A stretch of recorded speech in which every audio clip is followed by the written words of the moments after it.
This is the CBC Morning Report for today, Thursday, May 11th. I'm Tisha Hines. Good morning. In our top story, the Barbados Sustainable Energy Cooperative Society Limited, Co-op Energy, has been in advanced discussions with various government and industry officials in efforts to establish financial, administrative and management arrangements for the possible transfer of some significant state-owned businesses over to cooperative workers' ownership. The initiative represents a watershed opportunity for the enfranchisement and empowerment of ordinary citizens of Barbados with respect to the ownership and control of key national resources. We will be discussing that a little bit later. We're going to take a break here and come back. When we come back, we take a look at that story more in depth and we share some internationals with you.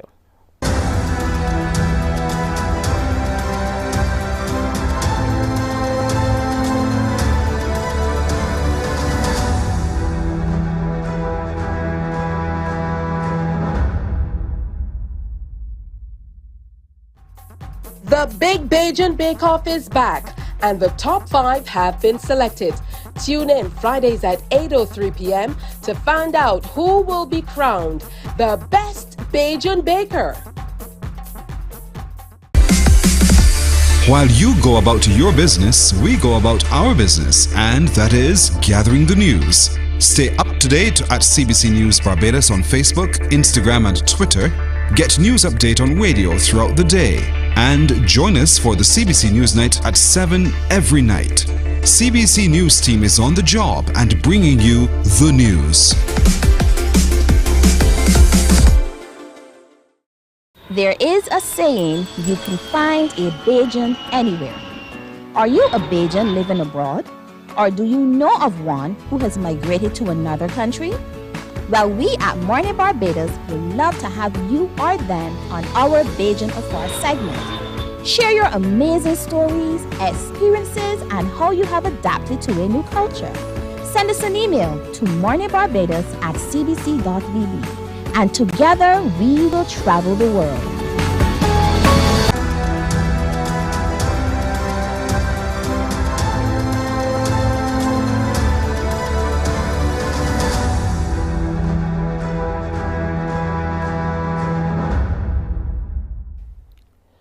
Former Pakistani Prime Minister Imran Khan has been indicted for allegedly selling state gifts during his 4 years in power.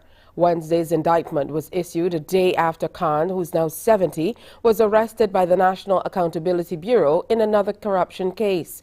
Meanwhile, violence continues to break out in support of the former Prime Minister. There were confrontations between police and protesters in Islamabad. Earlier, a court in the capital ordered Khan to stay in custody for 8 days. He was also formally charged with illegally selling state gifts during his time in office. And it comes a day after his arrest for another corruption case triggered nationwide unrest. Violence has spread to other parts of the country. In Peshawar, demonstrators set fire to the Radio Pakistan building. Other government buildings have also been torched. Pakistan's Prime Minister Shehbaz Sharif has condemned the violence during a televised address. The role of the law means that you fight for your rights in front of the law and in court. Damaging public infrastructure is an act of terrorism and hostile to the homeland. I warn these terrorists and the enemies of the country to immediately stop their enmity against the country. Otherwise, the evil people who underestimate the law will be brought to justice and punished based on the law. Well, let's bring in Maliha Lodhi, the former Pakistan ambassador to the US, the UK and the UN. She's joining us from Islamabad. Thank you very much indeed for being with us. The government seems to have been determined to say that this is not politically motivated, but it seems as though people simply don't believe them.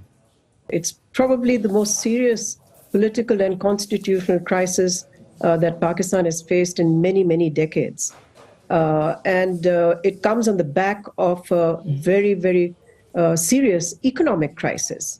So what you have is a perfect storm in Pakistan right now. I think the government is struggling to maintain law and order, as you have shown in your report. Protesters are turning violent. This has been day 2 of violent protests. 4 people are already reported dead in the province of Khyber Pakhtunkhwa, and it doesn't look as if the unrest is beginning to in any way fade. The government has already called the army out in 2 provinces, the 2 biggest provinces, biggest province being Punjab, of course, and the army has also been called out in Islamabad, clearly because the government feels that the police is unable to control the violent mobs. So the army is already involved. I think what is also happening is the kind of statements that Imran Khan had made before his arrest, targeting some serving officers in the army, that also provoked a very strong response from the army. So I think the key question right now is, how does Pakistan get out of this crisis? Because if this political crisis continues, the economy, which is already in the critical ward, Pakistan is on the verge of sovereign default. And there's an IMF program that is proving to be elusive because of the political uncertainty. So the question is, how does Pakistan end this political crisis? Well, 10 people were killed in a landslide in Eastern Democratic Republic of Congo's Lubero territory on Wednesday. Additional victims of recent heavy rains that have killed hundreds in floods in the broader region. The recent downpour loosened the earth on a hillside above a village, burying the victims as they slept in their houses below. Family members retrieve remains of a child buried under the mud in Nyamakumbi village. A 9-year-old girl will be laid to rest close to what was once her home. We have been looking for my daughter. I'm sad, but I'm glad I found her, and I'll bury her decently. The community here is still in shock. People are trying to salvage whatever they can from the wreckage. Others are looking for the missing relatives. Government officials brought aid, but the needs are too many. They came with coffins, food, and some cash. The displaced are living rough on hills and in neighboring villages, but even that is not safe. Over 5,000 homes have been swept away, and only 200 houses are left. Even if we share what we have, how can we fit? We are living in fear because it's still raining. It's hard to imagine that just a few days ago, homes stood here. The market was alive and thriving. Children were returning home from school. The water came down the hills, and it came with so much force, many people could not save themselves. The stream water came down with huge rocks and trees after it burst its banks. Justine shows us where her home was located. She managed to escape with her children. Some family members were not so lucky. When we saw the water, we ran. It was very scary. It's very sad that I will not see my relatives, neighbors, and my friends again. Nearly everyone in this village is grieving, but they're also trying to survive day by day. Well, the Barbados Sustainable Energy Cooperative Society Limited, or Co-op Energy, has been in advanced discussions with various government and industry officials in efforts to establish financial, administrative and management arrangements for the possible transfer of some significant state-owned businesses over to cooperative and workers' ownerships. We told you that a little bit earlier. Now we are going to be joined on set to discuss SOEs and how that could benefit the movement. Lieutenant Colonel Trevor Brown, spokesman for the Energy Co-op, is with us. Good morning to you, Lieutenant Colonel Brown. Good morning. Thank you for having me. And thank you so much for your time. First of all, what level of discussions have taken place so far? Well, from our perspective, very advanced discussions and very detailed discussions. As we said in our statement, the Barbados cooperative movement has reached a fairly advanced stage of development and certainly had mastered the financial market, where we've kind of dominated for the last 3 decades or so. And the movement is definitely interested now in investing in the productive sectors of Barbados. We became particularly interested, for example, a couple of years ago when the Barbados National Energy Policy was launched by government, very attracted to that opportunity. And coming out of that, the movement has made fairly significant moves to get ourselves into productive investments on behalf of ordinary Barbadians. We believe we've reached a stage now where we're ready to launch this at a high level, and as a result, we have been in fairly detailed discussions with government officials, with officials from some of the state-owned enterprises and from other private sector bodies where the opportunities exist for us to do such investments. What are some of these main SOEs that your movement is interested in? Well, I can tell you offhand that there's hardly anything off the table. I mean, the cooperative movement now represents 200,000 Barbadians plus. And to the extent that that productive business is going to be the lifeblood of the country going forward, we see the movement as having a significant role in making sure that Barbados is successful. So it is actually from that perspective that the movement is really interested in investing. Some of the entities in which we have had fairly advanced discussions, for example, the BAMC. As you know, BAMC is one of is a major agricultural and potential energy entity in Barbados. It is therefore one that is particularly attractive to us. And we've had fairly productive discussions with the leadership and the management of that particular sector. All right, what about the development plans for the entities themselves? I know you talked about there being advanced discussions on the entire concept of ownership or being a part of them, but what about the entities themselves? Have you already commenced discussions about, what plans would be if you're successful in your bid? Very much so. As you probably are aware, government is actually in the process of fairly major divestment efforts with respect to many of these organizations. As a result of which, the entities have had over the last 2 or 3 years to take fairly in-depth look at what their potential futures are. In many cases, what we've found is that the opportunity to have a relationship with the cooperative movement, which actually represents practically all Barbadians, 200,000 adult Barbadians is not a small portion of Barbados. So the opportunity for many of these entities to actually work with Co-op Energy representing the overall movement have been very attractive to them. So that what we've found is that the discussions have been very, very friendly, very, very open, and very, very forward-thinking. So we're very optimistic that coming fairly soon, we expect some fairly significant advances coming soon. Obviously, we understand that from government's perspective, they will have some major changes to do and some major plans to make, and fairly detailed plans. So we appreciate that it's going to take them a little bit of time, probably more than they had initially projected, to get this in place. But we are very optimistic, and the talks have been very productive, and particularly along the lines that you outlined of how these state agencies, for example, will operate going forward. And it is actually quite attractive and potentially very profitable. All right, will there be a discussion at the basic level with the general membership as well at some point in time if you're able to advance the talks to a level where it seems like you will be successful in a bid to be a part of these SOEs? Excellent point. And in fact, if you understand the nature of the cooperative movement, two of the principles, for example, openness and transparency. So even from a very early stage, we have had to discuss with the leaders in the movement, with the various major players in the movement, with the regulators. So we have already had fairly significant discussions and fairly detailed discussions with our members. This is going to be ongoing.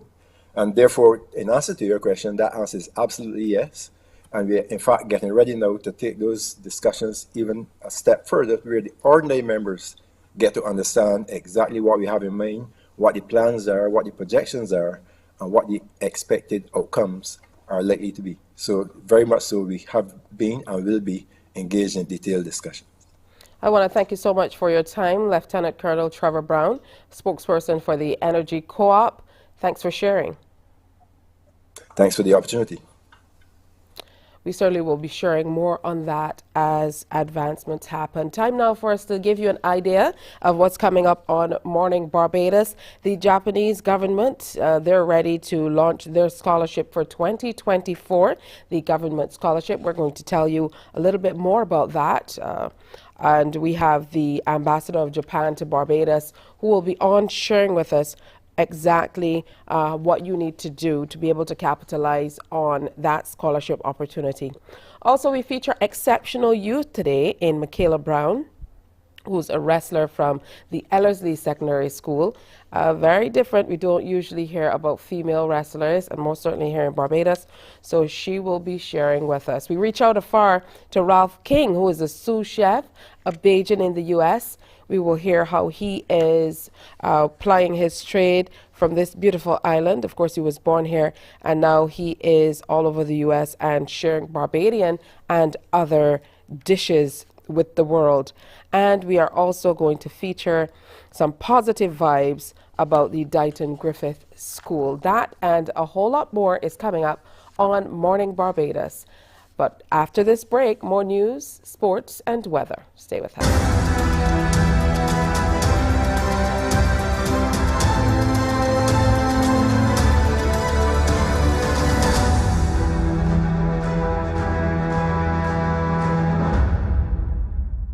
There is a saying, you can find a Bajan anywhere. Are you a Bajan living abroad? Or do you know of one who has migrated to another country? Well, we at Mornin Barbados would love to have you or them on our Bajan Affair segment. Share your amazing stories, experiences, and how you have adapted to a new culture. Send us an email to morninbarbados@cbc.bb. And together we will travel the world.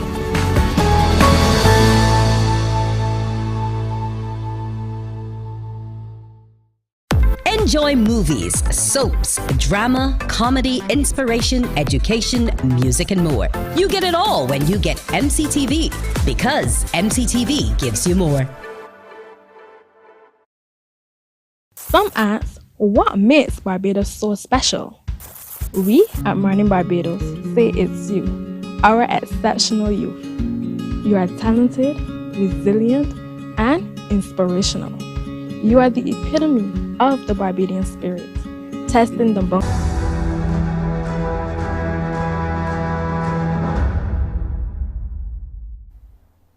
Close to $6 million is being pumped into the redevelopment of the Pelican Village Cross Center. This was revealed by the Chief Executive Officer of Export Barbados, Mark Hill, during a media briefing and tours. The monies will cover to spruce up the areas and the conditions of the amenities. Under the redevelopment plan, Pelican Center is being divided into 3 zones. Chief Executive Officer of Export Barbados, Mark Hill, says Zone 3, or what is being called Blue Pelican, will see the addition of 2 daycare centers and other services. Here we have the daycare that the architect will speak to, and then right next to that facility there will turn into an elderly daycare. Everybody know about the elderly daycare in Barbados, where we have an aging society, and therefore if a person have a parent that they want kept for the day, meals prepared, the whole thing, and that daycare can provide the care while you drop them off, come back during the evening, pick up, and they have all kind of activities. The medical clinic is also in that blue zone as well. And the time frame for the construction of that facility has been outlined. In terms of construction, we're looking to start construction maybe around the 1st of June. We just have to deal with some relocation issues, and we are hopeful that we can get this project completed before the end of the next financial year, around March next year, sorry. Of course, we're going to do a lot of site signage. We're going to talk to our neighbors, let them know what's going to happen around the site. And we're going to have several meetings to keep the tenants updated as we progress. We have, in terms of the car parking, the construction for the new car parking area, we're going to have phased construction on that site, and then we're going to go into the mainstream construction of the daycare center. So we're looking to start the car parking first, and then we're going to go into the daycare center works.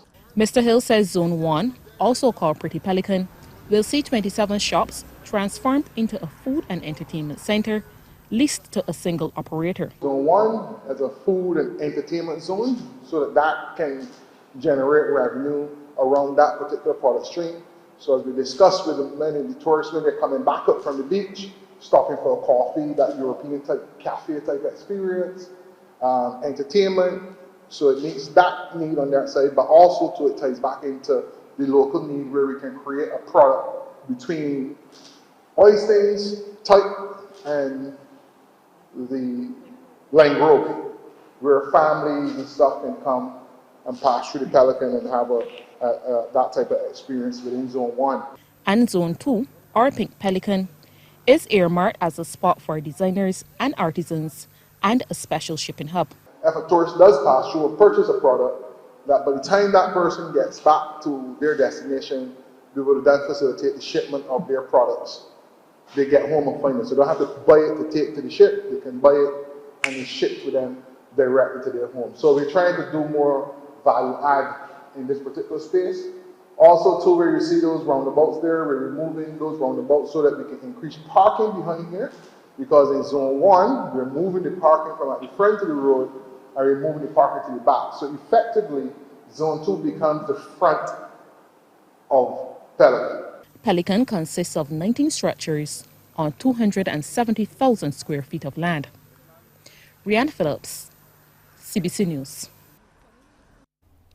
Thank you, Rianne. Marriott International is investing $100 million into transforming several local hotels. The announcement from the Area Vice President for the Caribbean and Managing Director of the All-Inclusive Sector, Alex Fizz. The 7 properties, Colony Club, Tamarind Treasure Beach, Waves, Crystal Cove, The House and Turtle Beach, which fell under the Elegant Hotel brand, were acquired by Marriott in 2019. And now is the time to, do all the purchase of the furniture, hire, of course, a significant number of people that will do in these renovations. Marriott is committed to invest $100 million into the portfolio of Elegant, and we're so proud to do that in this market. Mr. Fizz was speaking during a cocktail reception for international travel representatives from the USA, UK, Europe, Canada, and Latin America. He said despite disruptions caused by the COVID-19 pandemic, plans to renovate the properties are back on track. And he's also revealed that once completed, the hotel will be included under 3 international brands. Finally, we are able to start the renovations of those hotels, which will put in the map of Barbados 3 amazing brands: the Tribute, the Autograph, and the Luxury Collection. Those are what we call soft brands, collection brands that allows these hotels to maintain their independence, their soul, their uniqueness. I'm very proud to be here, to be honest, because the hospitality of the community of Barbados is fantastic. And despite of my role that is for the whole Caribbean islands, I tell you that I have my heart here in Barbados, because these hotels are really going to transition into a new level by 2023, 2024, when the renovations are completed. Well, news from down the region now. Grenada's Ministry of Education is providing greater diversity in the education options that are available to primary school students in that country. This diversity is being facilitated through the TVET expansion program for primary schools. We get more in this GBN report. The TVET expansion program for primary schools aims to increase primary school students' access to skills training.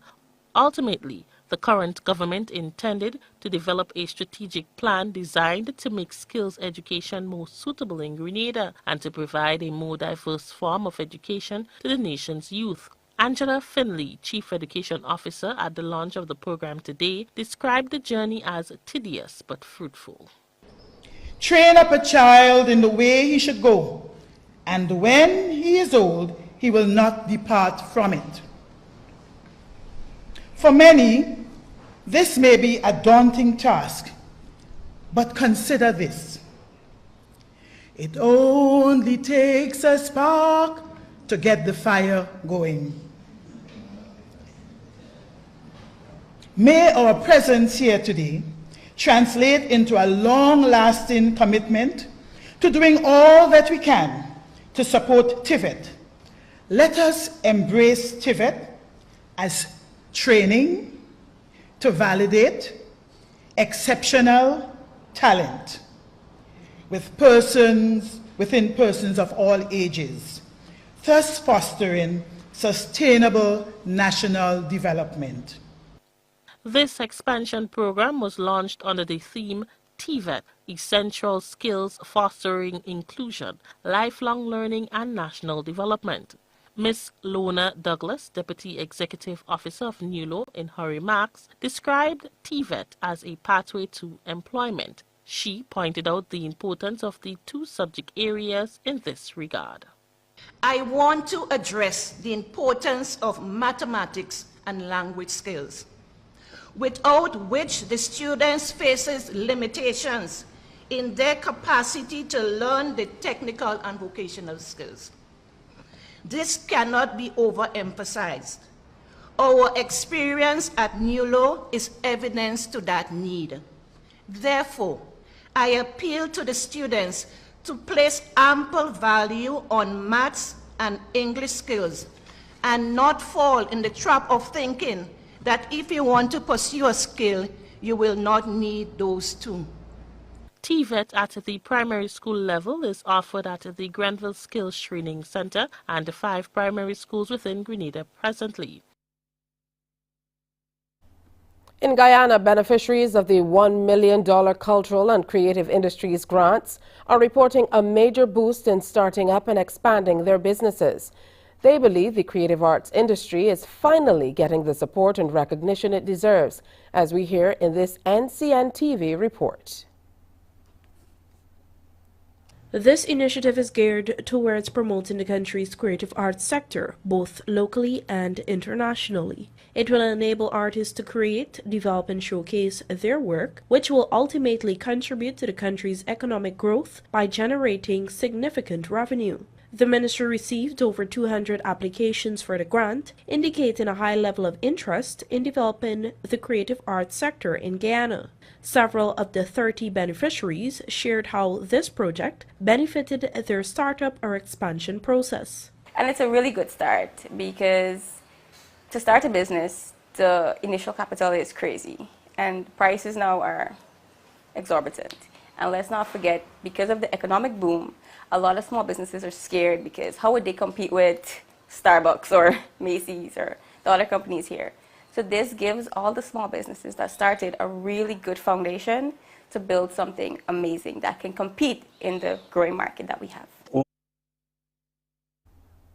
Well, some sad news this morning. It's Sports St. Catherine Cricket Club legend and former Barbados and West Indies wicketkeeper Thelston Payne has died at the age of 66 after a long illness.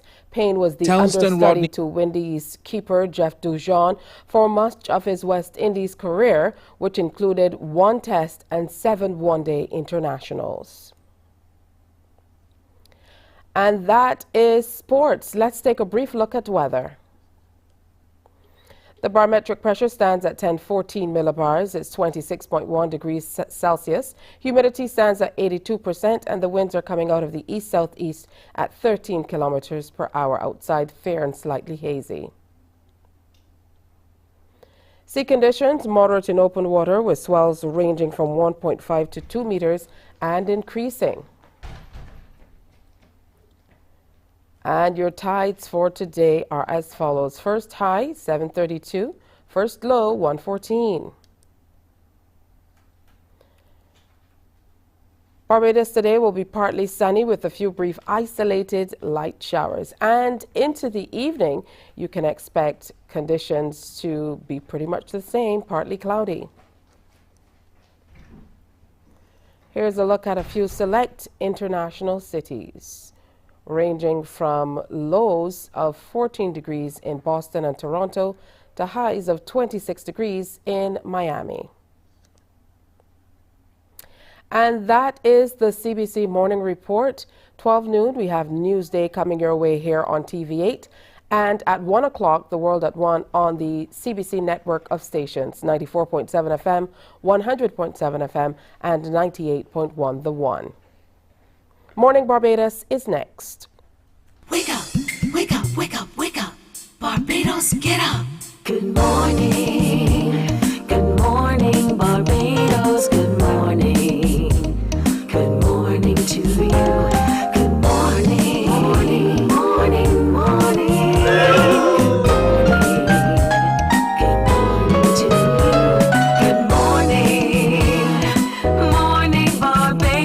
Barbados, good morning.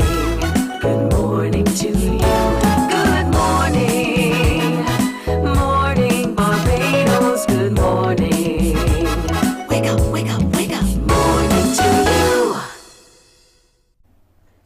Good morning to you on this Thursday, May 11th. It's another edition of Morning Barbados. So good to have you in company as always. What are the big plans for today? I don't know, you're going to have to share with us and let us know, but we have lots planned for you. So even if you're just sitting around at home, you definitely want to stick around and find out exactly what we're talking about today. We have lots to unpack, but we're also featuring some young people, and that's very, very important. Some very positive stories about what they're up to and how they're doing, and that's very important. In these times where we hear so much negativity, particularly about the younger people in our society, it's very important to highlight those who are doing positive things as well. So in our exceptional youth segment, we have a few young people we are featuring. Michaela Brown, who's a wrestler, and she's a student of Ellerslie School. Good morning to everybody heading out to Ellerslie School this morning, and the alum as well. I know you have a very, very active Old Scholars Association, not only here in Barbados, but in the greater U.S. area, the tri-state area. They hold frequent reunions and things of that nature. So I know you're very proud of your school as well. So good morning to everyone from Ellerslie School. Now, she recently competed in a few wrestling tournaments overseas. We're going to hear a little bit more about that. I am very intrigued because she is truly breaking barriers. So we really want to hear from her how she's been doing. She went on a tour, and we're interested in finding out how that went and how she feels about it, certainly about wrestling and moving forward. Also, we are going to be featuring in our exceptional youth segment another young man by the name of Akimi Cox, who is the Princess Trust Global Award winner, and he's also the owner of a business called Paradise Sauce. And he has a wonderful story to share with us, and it's one of those stories of what would be deemed most at risk or marginalized or inner city youth who've been able to, through being a part of positive initiatives, who's been able to move past that and build a business. And now he is sharing his incredible story with us. So we certainly look forward to speaking with Akimi coming up. Also, we're reaching out to a Bajan afar. You know, we often do that to find out what Bajans are up to across the globe. We often say there's a Bajan everywhere, and we are learning that is absolutely true. Sous Chef Ralph King will be sharing with us what he has been up to, what took him away from our shores, and how he is flying the Barbadian flag on his plates. That's all coming up. Plus, we are also featuring some positive vibes about Dighton Griffith School. They've had some positive things going on at the school, and we want to make sure that we share and big up the students of that school too. So a special good morning to those of you heading out to Dighton Griffith School today. Parents, students, teachers, it's wonderful to have you watching, and we will continue to share. So if you have positive news that you'd like to share, absolutely reach out to us. We're very active online on our social media pages on Facebook. You'll note that there are a number of CBC pages on Instagram as well. You can follow CBC News. We give you all your updates there. Or you can go ahead and email us, morningbarbados@cbc.bb, and that's morning without the G. Now, if you want to send me a personal message so that we can share, you can email thines@cbc.bb. It's absolutely that simple. So make sure that you know you are on top of things and you are absolutely sharing with us. So speaking of sharing opportunities and talking about what's happening and letting you know how you can expand your depth of knowledge, study, maybe travel abroad, we're now going to tell you all about the Japanese government scholarship. And I know we've heard about this a few times over the years. Well, the opportunity is back, and the Embassy of Japan in Barbados is pleased to announce that it is now accepting applications for the 2024 Japanese government scholarship. So let's welcome to the program Her Excellency Keiko Fukushima, the Ambassador of Japan to Barbados, who is here to share more about that scholarship with us and let us know how you can get involved. Good morning to you, Ambassador. Good morning. Thank you very much for having me.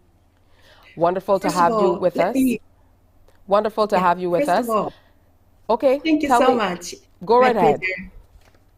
Okay. Let me highlight our very recent Foreign Minister Hayashi's visit to Barbados on May 1st and May 2nd. Prime Minister the Honorable Miyamoto and Minister Hayashi reaffirmed their cooperation in areas including culture, education, and the economy. During the ministers' visit, they agreed to strengthen the bilateral partnership that has been established since 1967. Therefore, the full scholarship is a part of people-to-people exchange and is a once-in-a-lifetime opportunity to live your dream of studying in Japan. All right, so we saw a lot about that visit as well, and it certainly was great to have him here. So let's delve into this scholarship opportunity a little bit more so that those looking on can figure out exactly what they need to do to be a part of it. So it's an opportunity that is available once they receive the scholarship. It runs from April of 2024 to March of 2026. What exactly are you looking for in terms of who would be the ideal candidate to be the recipient of this scholarship? Okay, thank you. Let me elaborate a little bit on this scholarship. This scholarship program is offered by the MEXT, the Japanese Ministry of Education, Culture, Sports, Science, and Technology. It provides Barbadians with a unique opportunity to pursue a master's or doctoral degree at Japanese graduate schools. Recipients of this scholarship may deepen their knowledge in the field of their academic specialty. The aim of this scholarship is to foster scholars who will maintain and strengthen the relationship between Barbados and Japan, and who will contribute to the development of both countries and the world. In this context, the Japanese government expects that successful scholars would contribute to the bilateral relations by applying their academic and cultural experience. Now, it's interesting that, people are able to apply for this at the postgraduate level. So both research students and, I would imagine, taught graduate studies will be on the card for students to be able to access.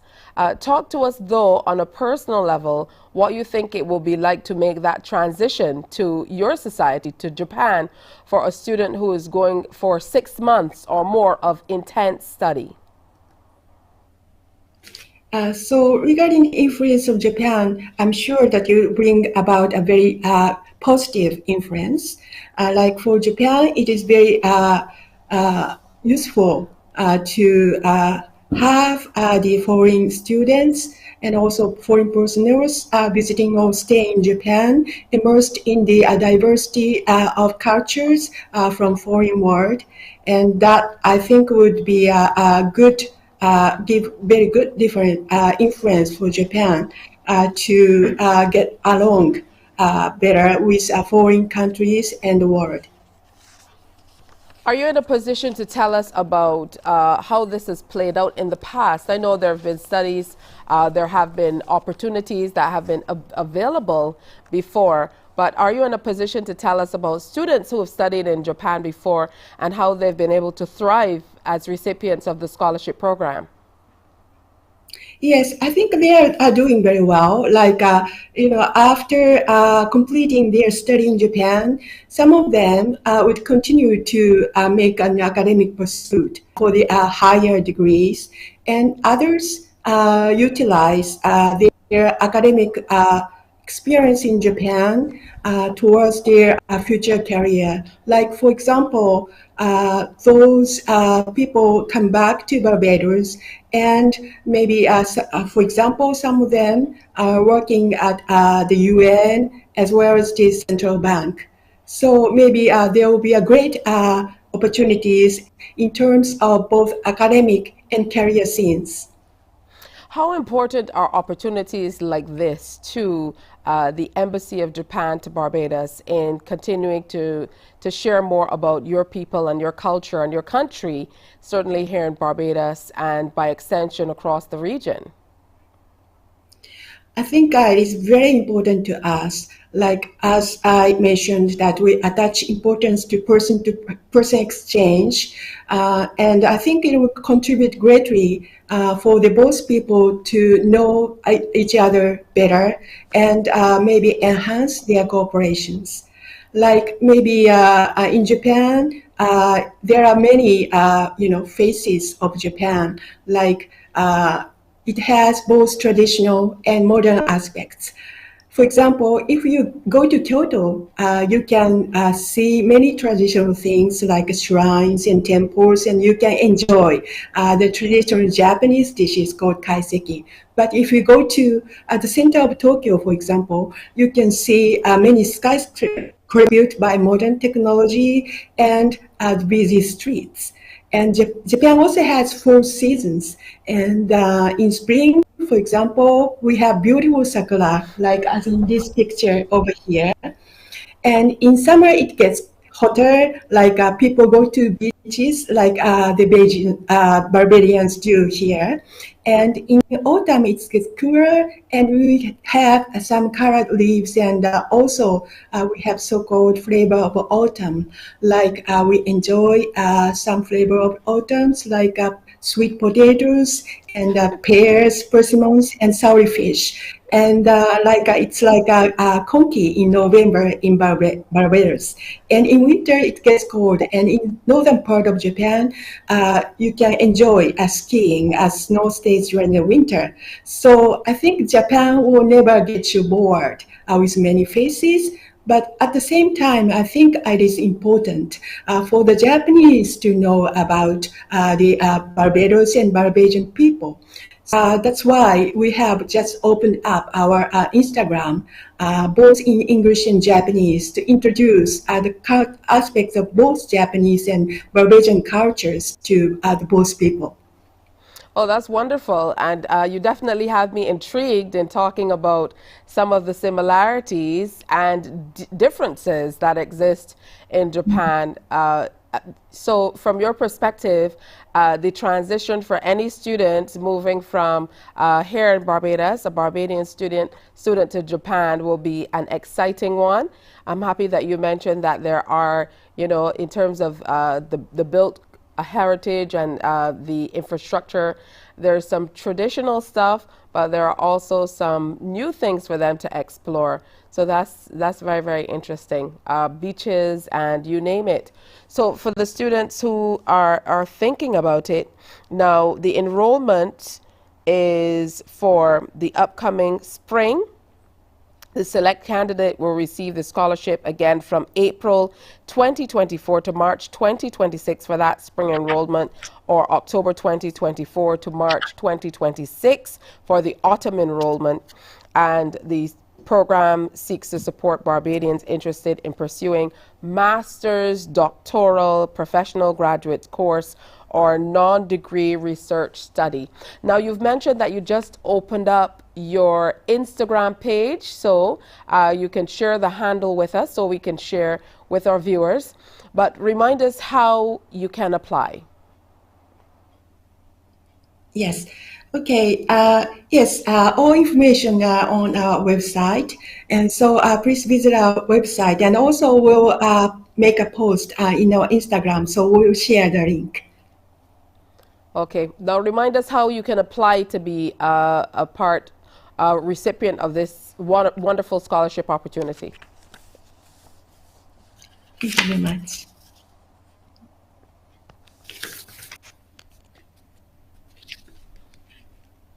You mean you're asking the benefits for that? Okay, if we can put the page back up one moment so we can see exactly how it can be done. What you need to do is to go and follow the page that you see there. It is www.studyjapan.go.jp. We absolutely can share that with you. I think what we'll try to do is share it on our own Instagram page.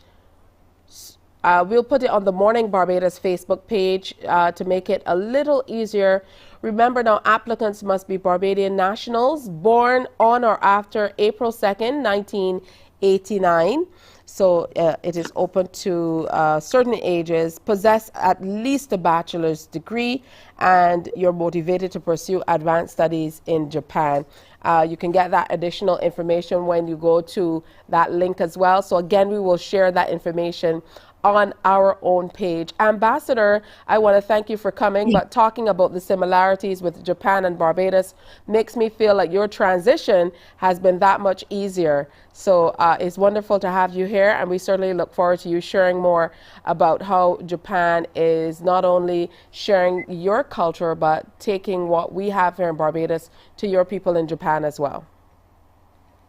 Thank you very much. We have many similarities as well as differences, as you mentioned, and also being the island countries vulnerable to natural disaster and climate change, we have in common. And in that regard, we are cooperating with Barbados, and we'd like to promote it. Thank you very much.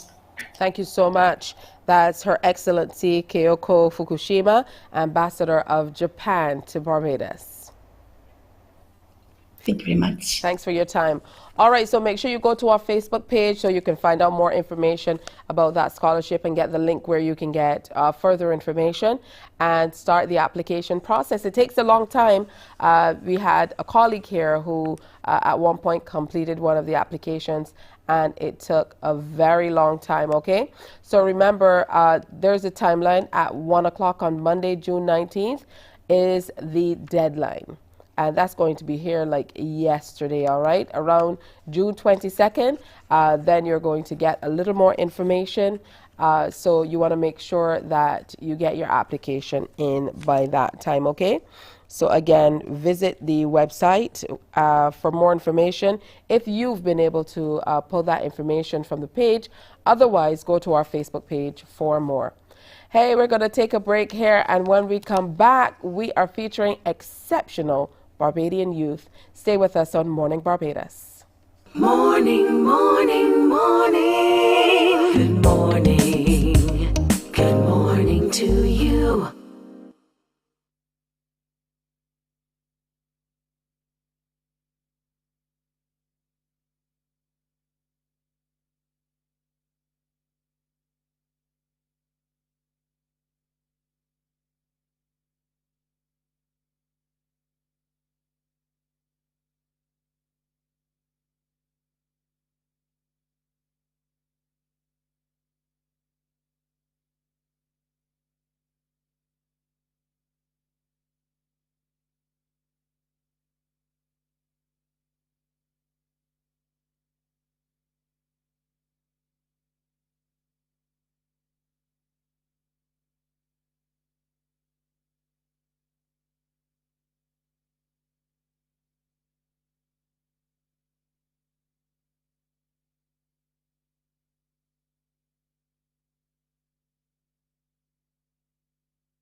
Hey, we have just 10 minutes to go before the 7 o'clock hour.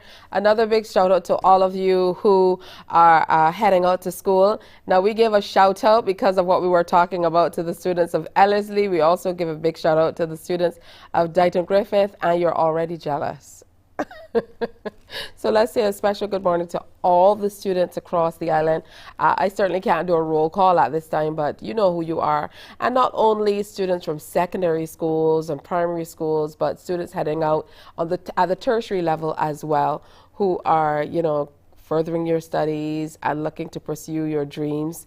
Yeah, kudos to you. I know it can be a little difficult sometimes, but I want you to look into the possibility of internship and interning. I know it's not always possible to get those internships easily. So on that note, an appeal to those of you in corporate Barbados to, you know, at least look to have 1 or 2 interns in your businesses every single year. Trust me, I think it will make a grand difference to our young people. And speaking of young people, I have a young lady with me now who is interested in something that I see as a little unconventional when it comes to girls in this part of the world. Most certainly we see it on the international scene. But young Michaela Brown is a wrestler. She's a student of Ellerslie School, and she won bronze in the Pan Am Games in Mexico back in 2021 when we were still under heavy COVID restrictions, and she hasn't looked back since. So good morning to you, Michaela. Good morning. Nice to be here. First of all, congratulations on all of your achievements in wrestling. Thank you very much. All right, so tell me, what piqued your interest in wrestling? How did it first come to your attention?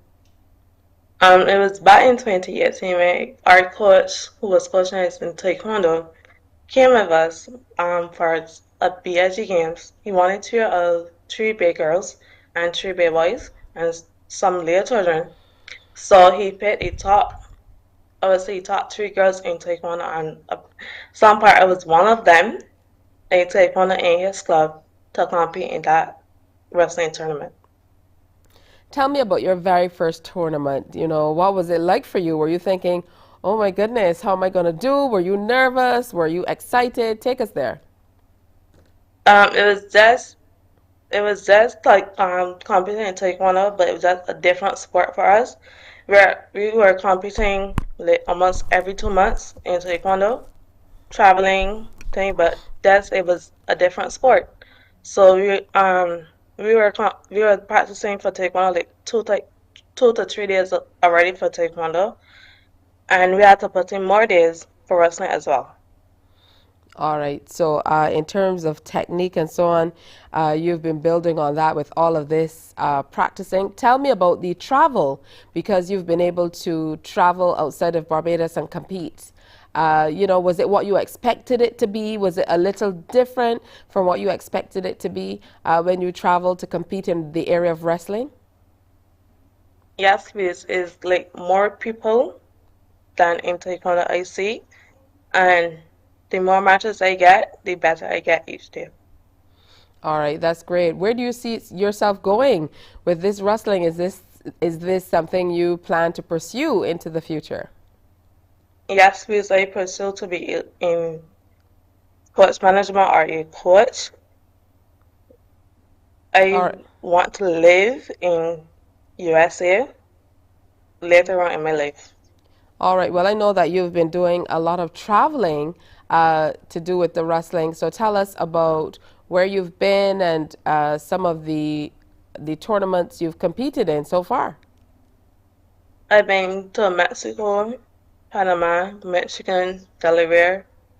Recently, I just came from Delaware and Michigan from a Jules tournament and training, which I came back from training a couple of weeks ago, and a tournament which I did really well.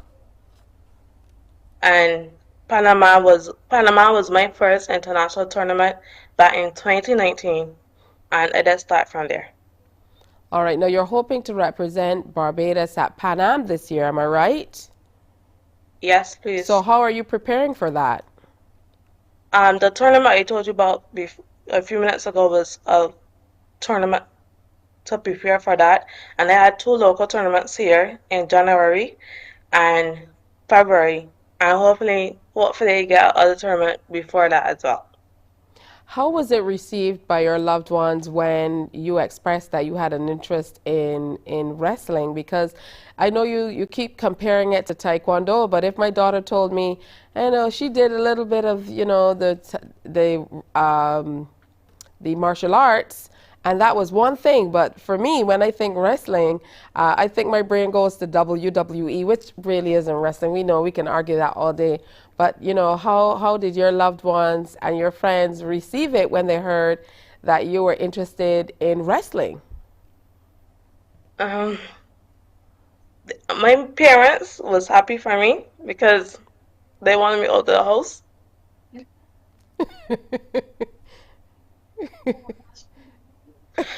Right, and tell her she's not allowed to talk to you while you're on a live interview on TV. Right, so my friends take it like they were happy for me. My family members and everything were happy for me that I got into a sport that normally people don't do. Yeah, that mostly people take it happy. They're excited. Oh my goodness, but this is straight up a contact sport, and usually you don't see so many girls who are, you know, certainly not in this part of the world, who are doing it for fear, I would imagine, of being hurt. So, you know, has that ever been a factor for you? Like getting hurt? Yeah, even thinking about getting hurt. You don't seem apprehensive about your approach to wrestling whatsoever. Yes, I get hurt many times, but I push through it because I know I have a goal to go to, so I can't stop. I can't stop because I'm injured at all. So injuries are just injuries. Would you like to see more girls being interested in wrestling here in Barbados? And what advice would you give them for people who might be looking on? There might be someone saying, I'm interested in doing that. What would you say to them about what you've been able to accomplish through wrestling? I would like more girls to be in wrestling, of course. There are only like 5% of girls in wrestling here in Barbados. And if you're looking on, come and join our club. Our club is on Instagram, Facebook, everywhere. And there's so much things we can do in wrestling. There's like so much opportunities for girls today that you have more than boys. Boys who have like tons of people in wrestling. Girls who don't. Like, come out and participate. All right, so you've been to quite a few places when it comes to wrestling across the U.S. and congratulations to you, Michaela, for the work that you've been able to do and all you've been able to accomplish. Now we have to make a pact. You have to tell me what you plan to do at the Pan Am Games. So will it be? Are you bringing back gold? Is that it? Gold for sure. Gold for sure. Gold for sure. Okay, so once you come back, you have to come back and show off that gold right here on Mornin Barbados. Okay, is that a deal? Yes, please. All right. Is there anybody else you'd like to say a special good morning to? I know particularly with athletes, you have your coaches who work exceptionally long hours and are very invested in your development, your family as well, and I would imagine some of your schoolmates and teachers as well also play a role in getting you physically and mentally ready for your games. Yeah, I would like to thank my mother who has been there for me every step of the way. My coach, I know he's get rid of me sometimes, but I do love him as my coach. And I would like to thank some of my teachers that are at the school for teaching me and preparing me for everything. Oh, that's wonderful. Thank you so much, Michaela Brown. And I wish you every success in your quest to be, you know, at the top of your game when it comes to wrestling. I'm very, very excited for the possibilities. Thanks for coming and sharing with us. I hope we didn't have to get you up too early. Are you usually up early? Yes, please. All right, well, good stuff. Congratulations, and bring back that gold. Yes, Miss I will. All right, young wrestler Michaela Brown, who's also a student of Ellerslie School, preparing for the Pan Am Games. And we're going to move on. It's heading up to 7 o'clock, just past. We're going to give you an update of the news.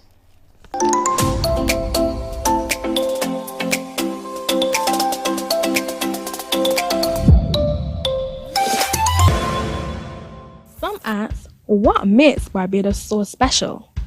We at Mornin Barbados say it's you, our exceptional youth. You are talented, resilient, and inspirational. You are the epitome of the Barbadian spirit, testing the boundaries of your creativity. If you are an entrepreneur, artist, baker, designer, author, or have done anything you think should be highlighted, email us at morninbarbados@cbc.bb. Let us show the world our exceptional Bajan youth. Books open your heart, your mind, and your soul. They are educational, entertaining, Morning, morning, morning. Good morning. Good morning to you. It's time now for an update of your news. Close to $6 million is being pumped into the redevelopment of the Pelican Village Craft Center. This was revealed by the Chief Executive Officer of Export Barbados, Mark Hill, during a media briefing and tour. The monies will cover sprucing up the area and addition of amenities. CBC's Rianne Phillips was there. Under the redevelopment plan, Pelican Center is being divided into 3 zones. Chief Executive Officer of Export Barbados, Mark Hill, says Zone 3, or what is being called Blue Pelican, will see the addition of 2 daycare centers and other services. Here we have the daycare that the architect will speak to, and then right next to that facility there will turn into an elderly daycare. Everybody know about the elderly daycare in Barbados, where we have an aging society, and therefore if person have a parent that they want kept for the day, meals prepared, the whole thing, and that daycare can provide the care while you drop them off, come back during the evening, pick up, and they have all kind of activities. The medical clinic is also in that blue zone as well. And the time frame for the construction of that facility has been outlined. In terms of construction, we're looking to start construction maybe around the 1st of June. We just have to deal with some relocation issues. And we are hopeful that we can get this project completed before the end of the next financial year, around March next year, sorry. Of course, we're going to do a lot of site signage. We're going to talk to our neighbors, let them know what's going to happen around the site. And we're going to have several meetings to keep the tenants updated as we progress. We have, in terms of the car parking, the construction for the new car park area, we're going to have phased construction on that site. And then we're going to go into the mainstream construction of the daycare center. So we're looking to start the car parking first, and then we're going to go into the daycare center works. Mr. Hill says Zone 1, also called Pretty Pelican, will see 27 shops transformed into a food and entertainment center leased to a single operator. Zone 1 is a food and entertainment zone, so that can generate revenue around that particular product stream. So as we discussed with many of the tourists when they're coming back up from the beach, stopping for a coffee, that European type cafe type experience, entertainment.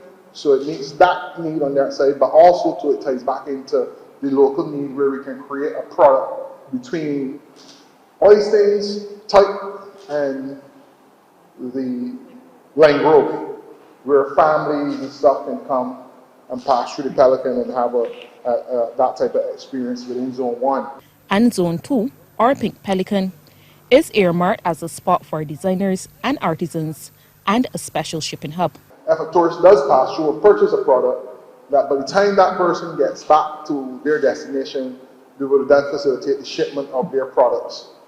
They get home and find it. So they don't have to buy it to take to the ship. They can buy it and it's shipped to them directly to their home. So we're trying to do more value add in this particular space. Also, too, where you see those roundabouts there, we're removing those roundabouts so that we can increase parking behind here. Because in Zone 1, we're moving the parking from at the front of the road and we're moving the parking to the back. So effectively, Zone 2 becomes the front of Pelican. Pelican consists of 19 structures on 270,000 square feet of land. Rianne Phillips, CBC News. Thank you, Rianne. Marriott International is investing $100 million into transforming several local hotels. The announcement from the Area Vice President for the Caribbean and Managing Director of the all-inclusive sector, Alex Fizz. The 7 properties, Colony Club, Tamarind Treasure Beach, Waves, Crystal Cove, The House, and Turtle Beach, which fell under the Elegant Hotel brand, were acquired by Marriott back in 2019.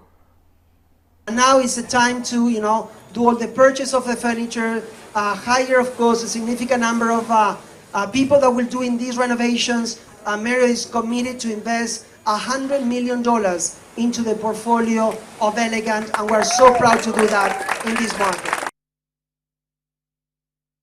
Mr. Fizz was speaking during a cocktail reception for international travel representatives from the USA, UK, Europe, Canada, and Latin America.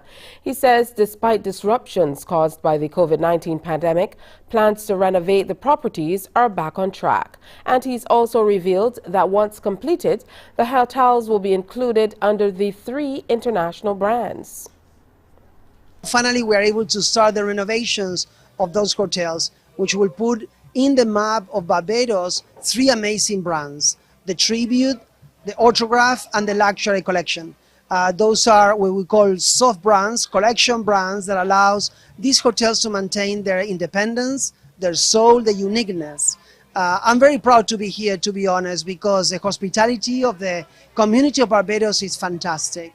And despite of my role that is for the whole Caribbean islands, I tell you that I have my heart here in Barbados, because these hotels are really going to transition into a new level by 2023, 2024, when the renovations are completed.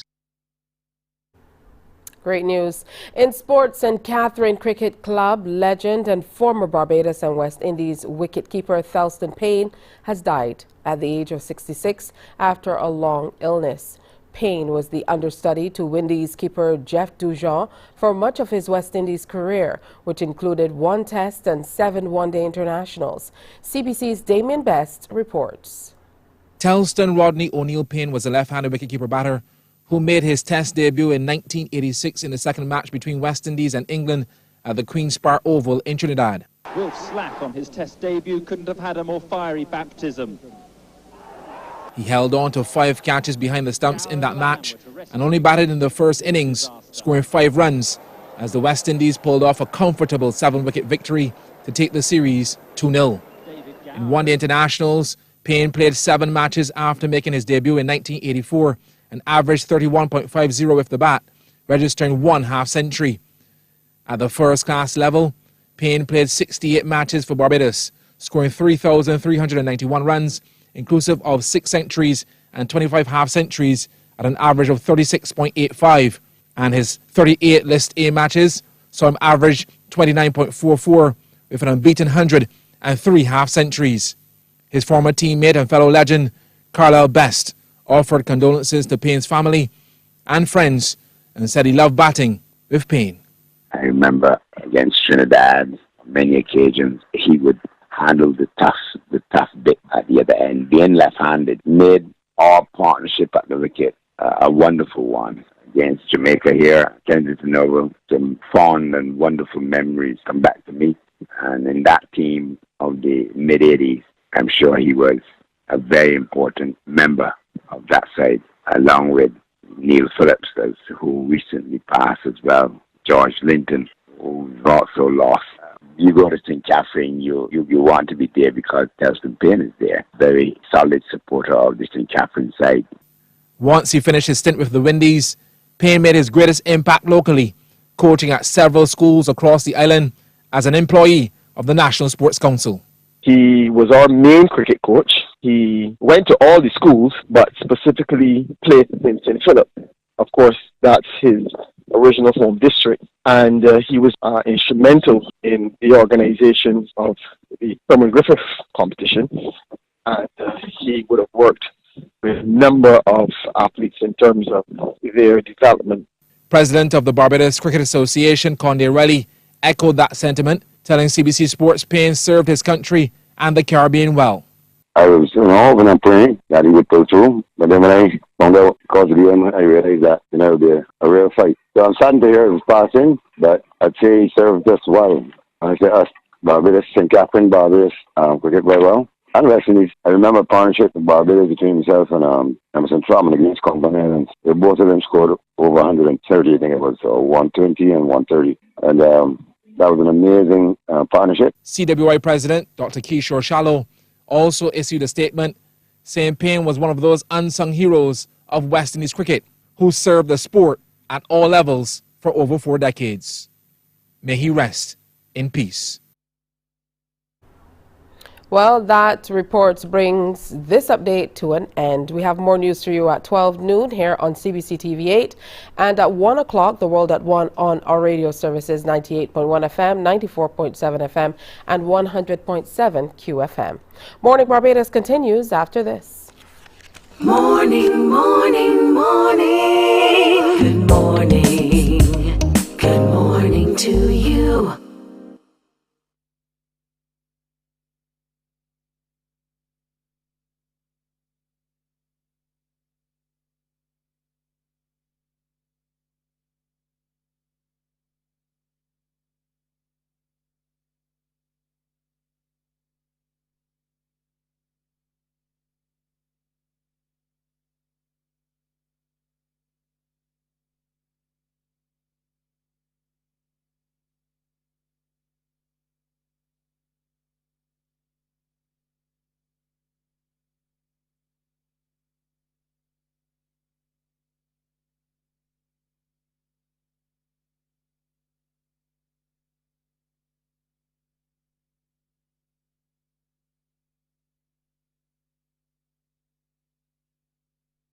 Books open your heart, your mind, and your soul.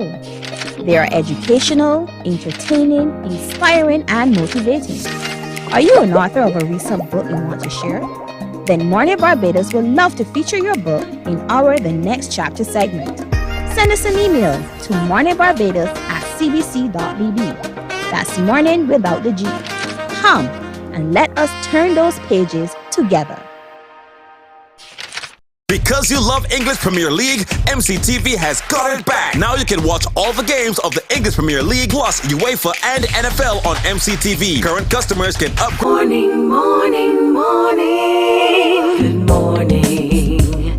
Good morning to you.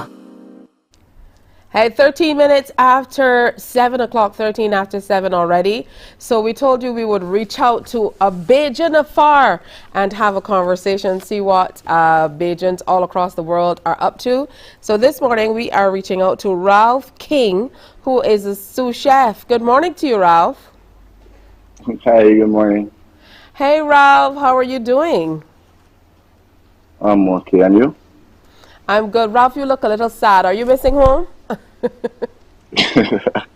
Yeah, for sure. All right. So tell me a little bit about what has brought you to the U.S. Well, my dad brought me here. So, how should I say? I don't know, Ralph. Yeah. Right. So after COVID, my dad sent for me. So that's how we first started here. But then I was, boy, this is hard. That's okay. It's not that hard. That's all right. So tell me, you're a sous chef. Tell me what first piqued your interest about, cooking food for people. Did it start in the kitchen on Sundays? Because, most of the time, when you're little in Barbados, you get a chance to cook a little something.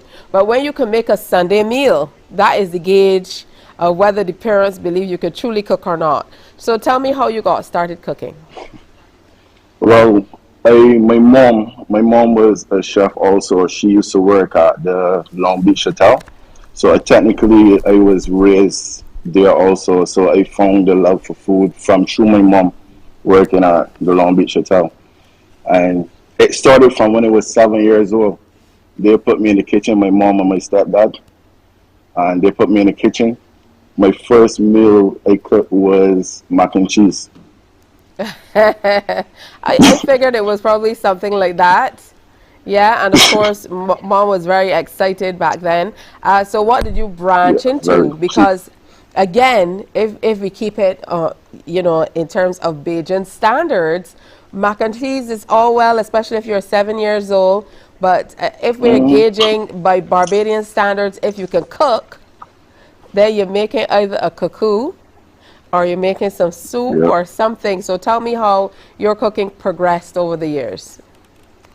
Oh, well, I learned to do cuckoo. Cuckoo is really tough. You got to stay by the pot and stir and stir and stir. Um, we started in oysters, so that was my first restaurant job. And technically, being honest, I had no experience. I started there like you would say a busboy, cleaning tables and stuff. And then after that, I went on the grill one night and Maureen tasted my food, tasted the grilled fish. And she said from there, you're going to be on the grill. You know? All right. Well, that sounds exciting. Certainly sounds like a career that you built up.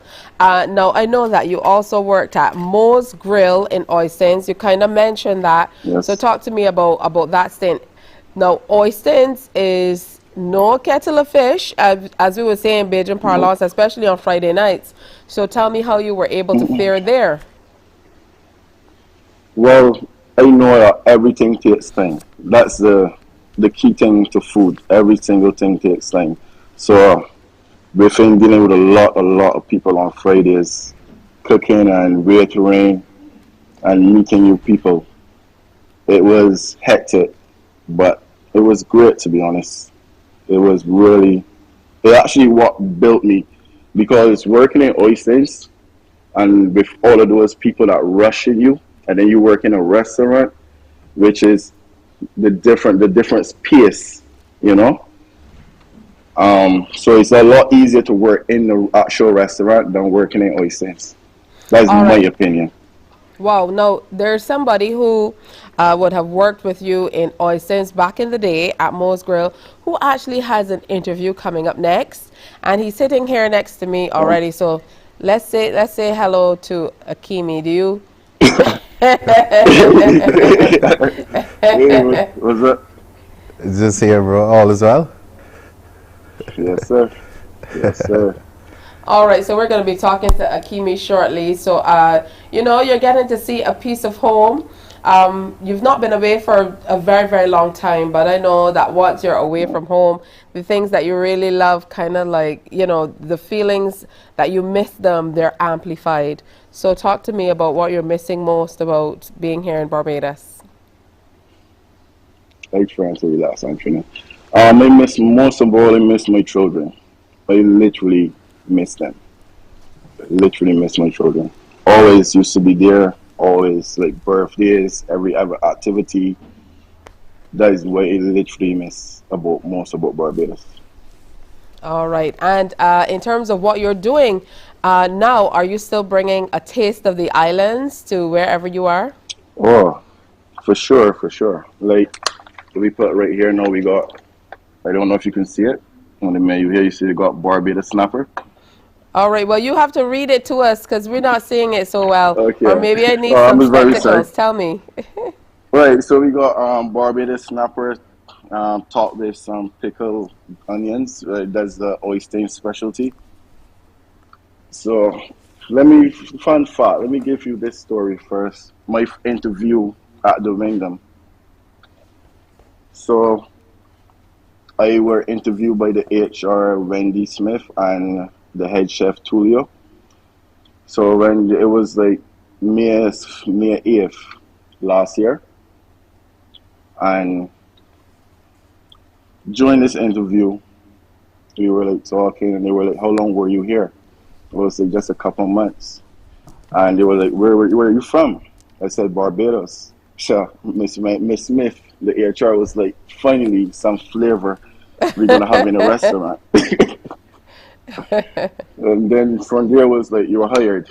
Within 2 months, the head chef Tulio came to me and was like, Ralph, it's time. The general manager wants you to put something on the menu. He wants to see what Barbados have to offer. So it was like the quickest thing I think was like something fast. Rice snapper, grilled potatoes, some pickled salted onions.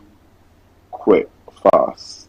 And he loved it. He was like, if you keep this up, you can get really far. 3 months later, Barbara employed him month.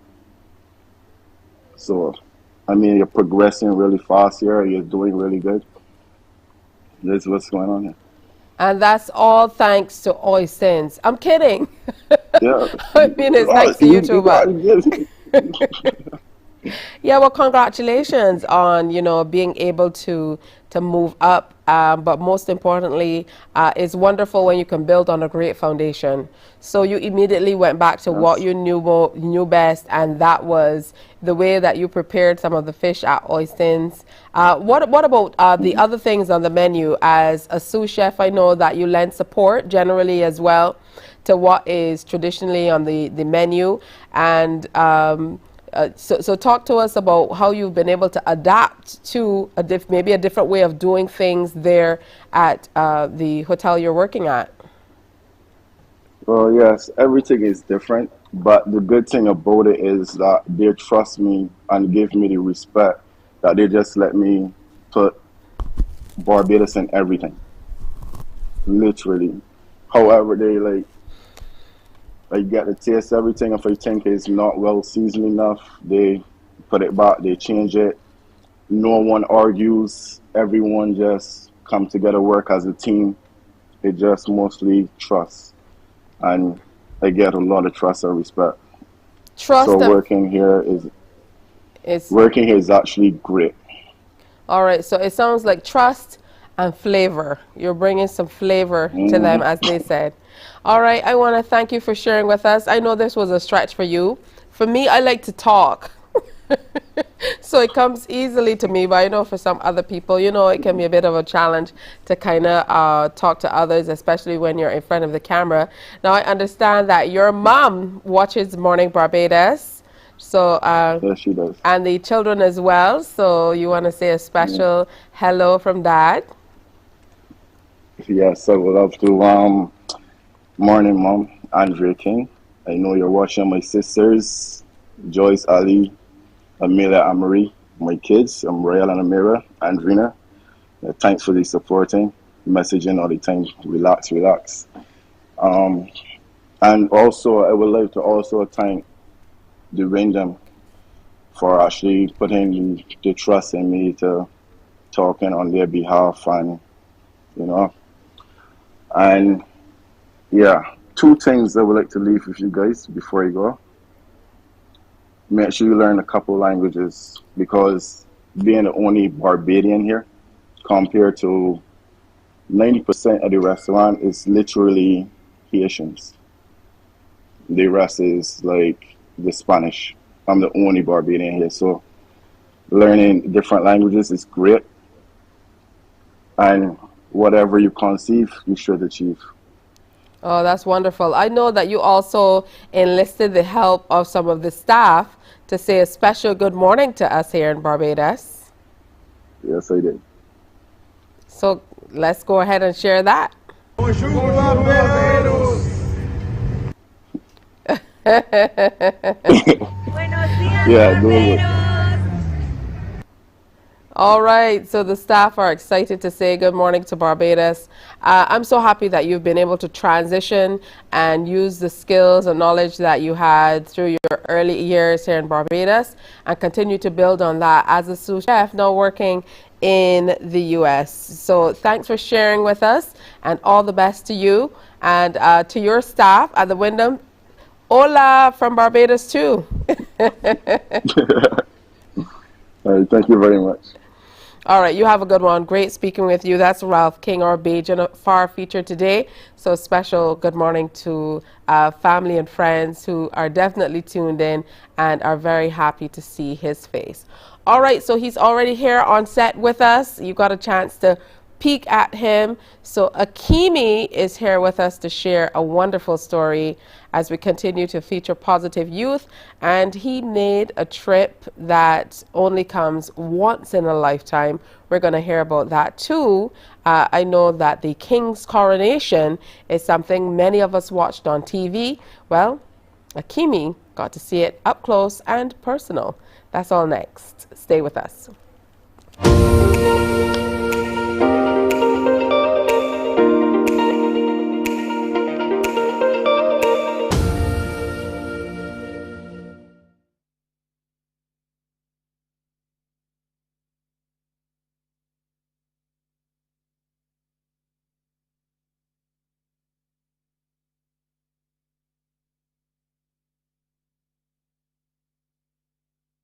Because you love English Premier League, MCTV has got it back. Now you can watch all the games of the English Premier League plus UEFA and NFL on MCTV. Current customers can upgrade to Matchback Extra at just $23. Call MCTV today at 228-6288 to upgrade or come in and sign up for a new service. Football fans, let MCTV get you back in the game.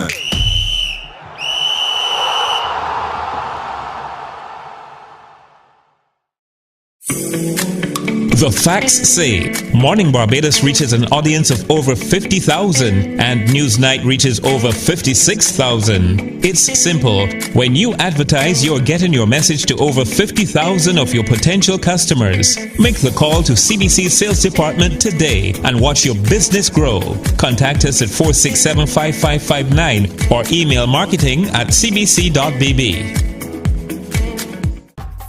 The Big Bajan Bake Off is back, and the top 5 have been selected. Tune in Fridays at 8:03 p.m. to find out who will be crowned the best Bajan baker.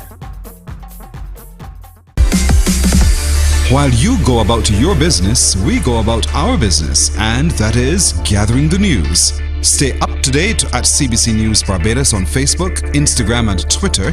Get news update on radio throughout the day. And join us for the CBC News Night at 7 every night. CBC News team is on the job and bringing you the news.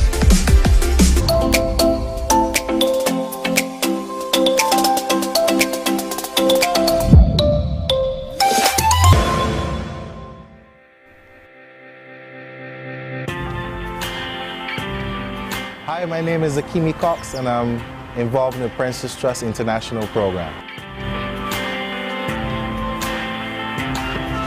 This is the neighborhood that I grew up in. This is where we used to hang out. Life before I came into the program, I was actually planning on being a drug dealer, yeah. Everybody wants to be a gangster, you know, like you don't have to go to college to be a gangster. My ambitions were to sell drugs to buy a gun. I was at a crossroads.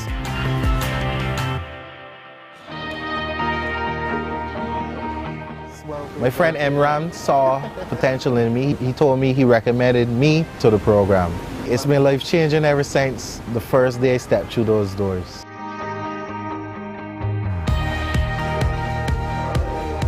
I think the program came at a critical time for him, which helped point him in the right direction.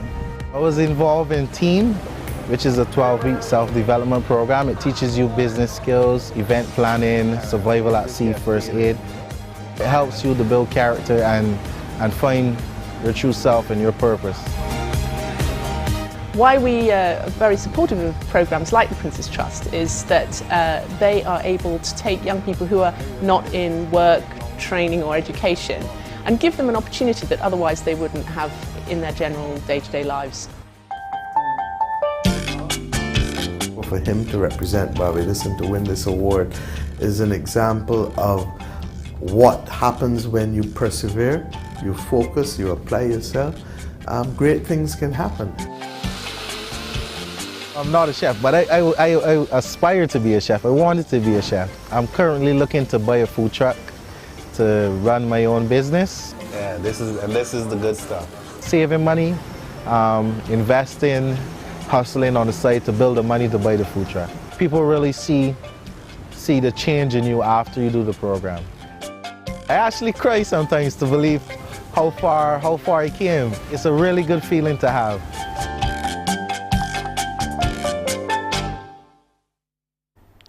And we have to say congratulations because Akimi Cox did in fact win the Princess Trust Global Award. Let's say good morning and welcome to Morning Barbados. Hi, good morning. Hey, it's so good to have you sitting here and sharing with us. And it's really refreshing to see young people, young men like yourself, only mid-20s, who are so honest about your journey because there are so many others who you will inspire through your message. So, you know, talk to us briefly about what brought you to Princess Trust. I mean, even though we hear about it here in the media, it's not something that you hear about as often as you really should. So how did it come to your attention? So Emran Richards, who is my friend and my mentor, he said, there's a program coming from the UK called the Princess Trust. It's a self-development program, and I think that you'll be perfect for it. So he said he signed me up, and the rest is history.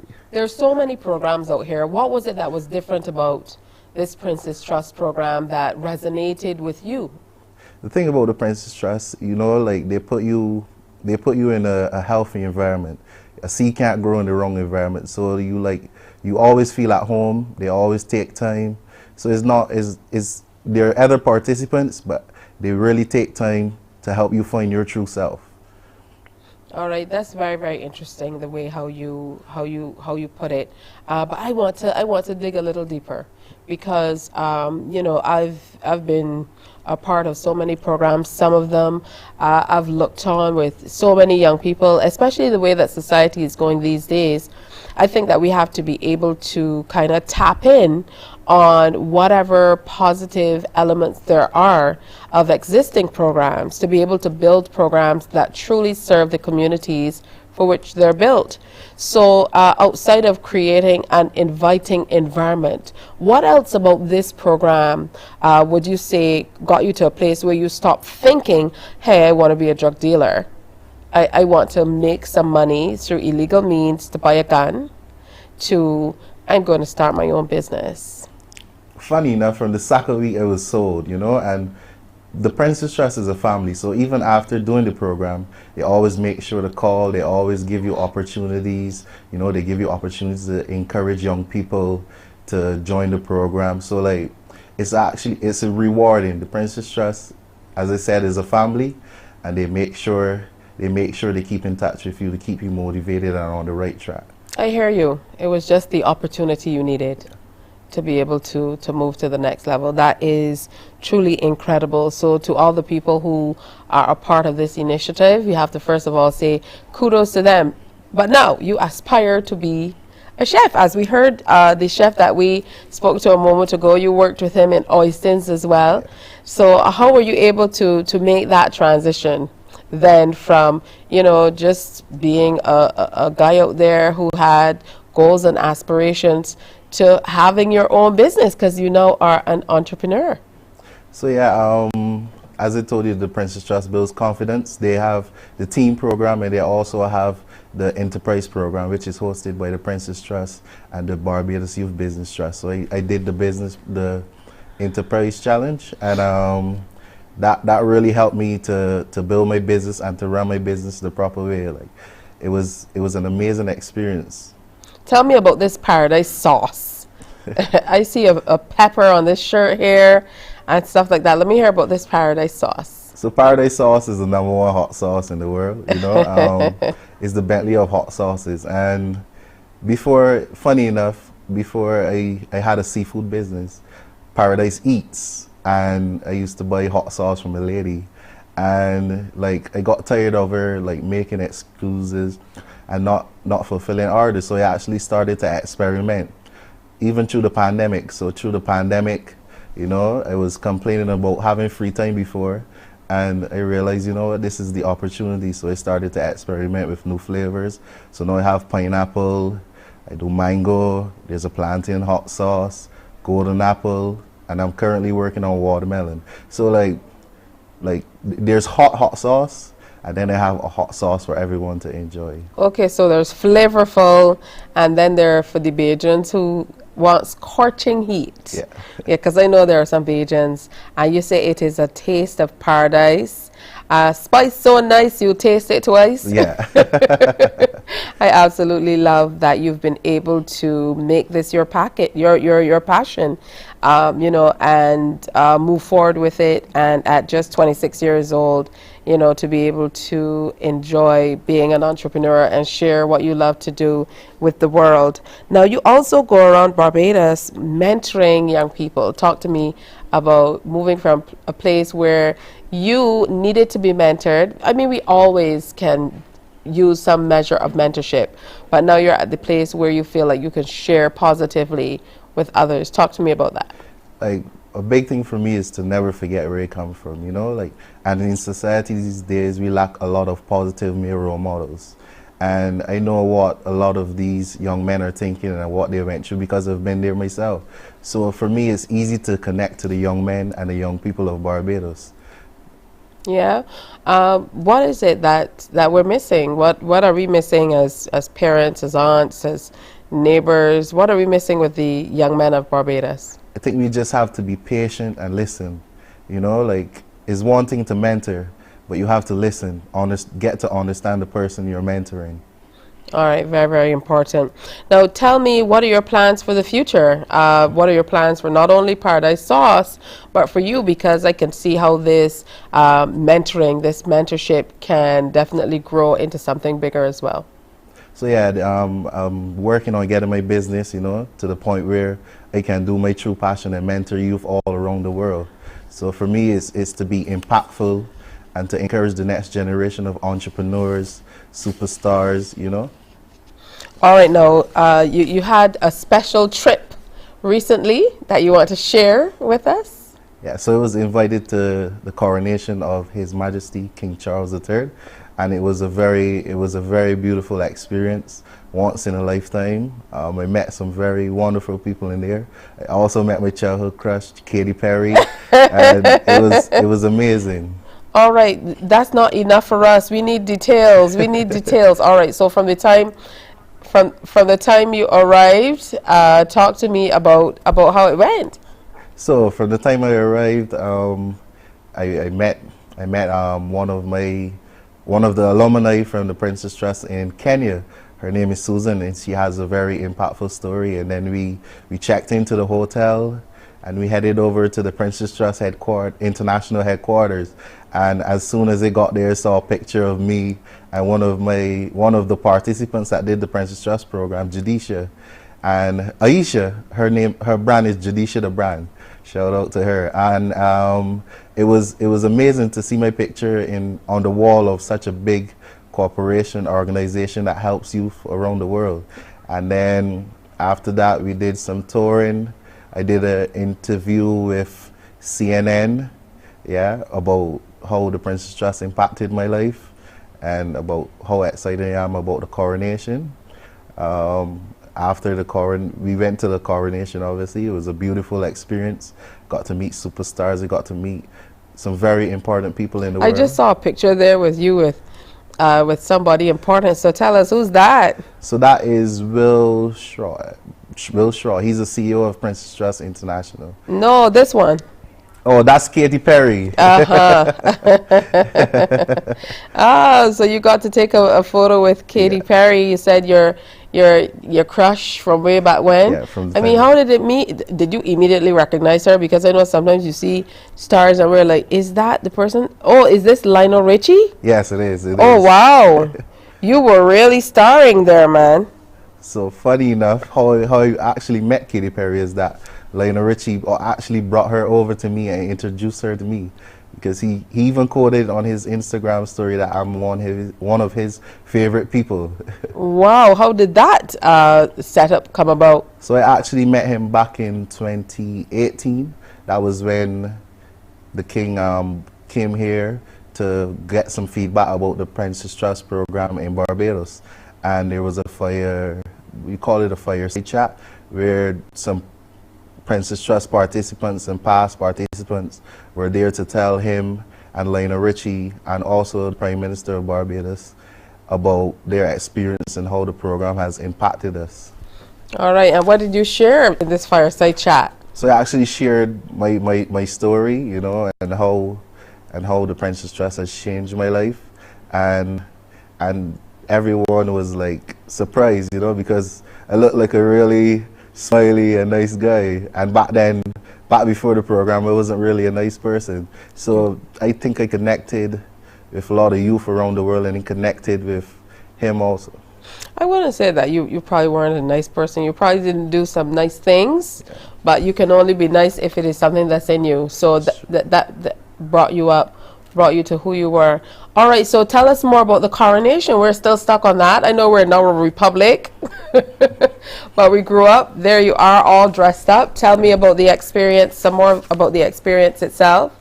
This road looks pretty empty, and based on what we were seeing, there were thousands and thousands of people. So actually, that's right before we left the hotel. So you got a couple photos in. If you can zoom in a little closer, you can see me wearing my secondary school tie. Shout out to Graydon Seeley, Garson Secondary. You know, it's funny, before they knew me before the program, like as the guys, the class clown, the troublemaker, having my mother down at the school, you know, almost every day, being suspended for a whole entire term for trouble. And now I mentor youth at the school. So that's why I wanted to represent, you know. And after those photos, we took a walk. I met Dynamo the magician. I met a lot of other important people. We walked over to Westminster. We got in. So it was like a surreal experience. And then I got time to meet the British High Commissioner of Barbados and meet some very impactful people around the world in the Abbey. And it's such a beautiful place. Those are places you only see on TV. Yeah, you know? Or hear about. I want to thank you so much for sharing with us, Akimi Cox. There you are with King Charles III. You know, it must be a wonderful feeling to see how far you've come from a personal perspective in such a short space of time. So congratulations to you. Thank you. And I am absolutely jealous. Look at this. You were doing it at the coronation, man. Hands in his pockets and posing off and all. I'm loving it. Congrats. Thank you. And we are definitely looking out for big things from Paradise Sauce. Next time you come, you have to come for the crew to taste. I'm not a pepper sauce person. Sorry. I can't take any kind of heat. I guess that's going to take away some of my Bajan stripes. But I can't take any kind of heat. Even my daughter likes pepper sauce a little more than me. So we'll set it up so you can come back and the crew will taste all this watermelon flavored. And then you said there's pineapple, there's mango, and there's one more you said. I said golden apple, so it's seasonal. Golden apple. Yeah. All right, how about that? Okay, Akimi Cox of the Princess Trust, Global Award winner, and now he's mentoring young people. Another one of our exceptional youth that we're featuring here on Morning Barbados. It's 7:42. We're going to take a break and come on back. We have lots more planned, even though we just have 18 minutes left in today's show. Stay with us.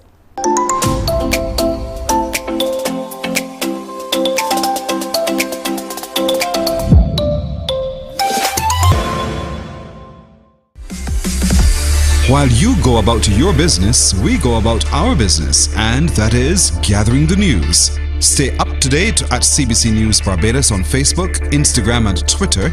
Get news update on radio throughout the day. And join us for the CBC News Night at 7 every night. CBC News team is on the job and bringing you the news. There is a saying, you can find a Bajan anywhere. Are you a Bajan living abroad? Or do you know of one who has migrated to another country? Well, we at Mornin Barbados would love to have you or them on our Bajan Affairs segment. Share your amazing stories, experiences, and how you have adapted to a new culture. Send us an email to morninbarbados@cbc.vb. And together we will travel the world.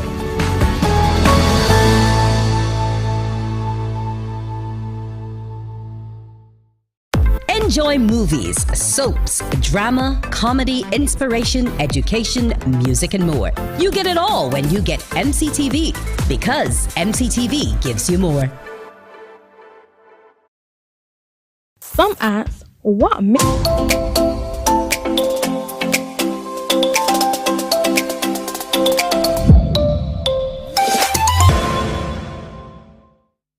Hey, just about 15 minutes to go on today's edition of Morning Barbados, and you know it's dominated by youth. Young people is Child Month after all, and of course we have to celebrate our young people who are doing big things. Ellerslie, they're out front today with the young people. So let's go right ahead and say a special good morning to Ario Ward, who is another exceptional youth that we're featuring today. And Ario works on the construction site over at the Sam Lords redevelopment project and has managed to do something quite amazing. Ario has managed to learn Spanish and self-taught. Good morning, welcome. Hola, buenos días. Hola, buenos dias. Thank you so much for coming and sharing with us, and you've put it all out there. First of all, tell me about, you know, when did you recognize, hey, this might be something I want to do in terms of, you know, teaching yourself Spanish? Well, it became something that I knew I wanted to do when I realized that my co-workers' first language was Spanish, and I knew in order for me to help work with them and make it work more manageable, I know one of us needed to learn how to communicate with one another. So that's when it came to me to learn this language. All right, so it must have been quite difficult and frustrating initially, because I know how it can be in a space where everybody around you is talking and you don't understand what they're talking about. That could be confusing, and you know, it could make you paranoid because you could be thinking, are they talking about me? Yeah, so at what stage did you start recognizing words and realize, okay, I can understand what's happening here, I can communicate with them in their language? Well, we came to that point when we would have to do things together, and in order for us to understand, they would point at the materials, they would say what they were doing in Spanish, and they would show us it and repeat it in Spanish so that we would understand what it means, so that when we come over to the same path again, we would know the names and what they want us to do in the language when they speak it. But you always were open-minded, obviously, because I think the first part of learning anything is being open-minded about it. Were you able then to, I mean, we're in the age of technology, you can get online as well and reinforce what you learned. So were you able to go online and get some support there? And if so, you know, what websites or apps or what have you did you use? As much as I would have loved to use online, where we were working at that point in time, there was not any signal nor any Wi-Fi, so we couldn't use our phones where we were working. So it came down to the actual language itself. All right, and you were able to grasp it. So no exposure at school early. Did you go back to the early roots at school, or were you fully dependent on what was happening there and then, learning on the job?